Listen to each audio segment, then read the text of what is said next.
imisozi yose yarimye kino kiyaga ibangamiwe n'inkukura kivamwo ivyondo vyose bihereza hehe bihereza mw'Itanganyika.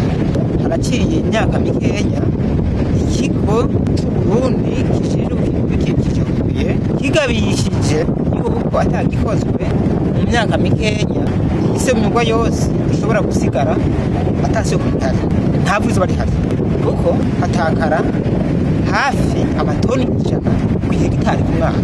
Iryo fu ryose rigenda hehe rihereza mw'Itanganyika. Ibaze namwe ku mabiliyoni arenga 131 y'amahegitari avamo ifu ija mw'Itanganyika, ivyondo bijamwo kiramwa. Ni naho bifatira nkavuga nti ivyo abantu benshi bibaza yuko aya mazi ashobora kuduga hanyuma akamanuka birashobora guhinduka kubera ivyo vyondo. Hanyuma amazi ahubwo agafata umugindo wo kuduga buke atigera asubira. Naho mu myaka izoza bikomeye abantu bakisanga ahantu hanini batigeze bimvira ko amazi yoshika yahashitse kubera ivyo vyondo bisha ku mazi.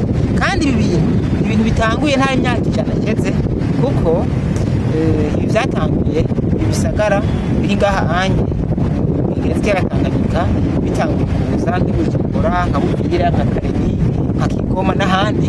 Ibi vyazananye n'umuzo w'abazungu. Harakwiye umugambi wagutse kandi uzotwara amahera menshi ndabivuze wo guhagarika kubura ahantu hose haca amazi.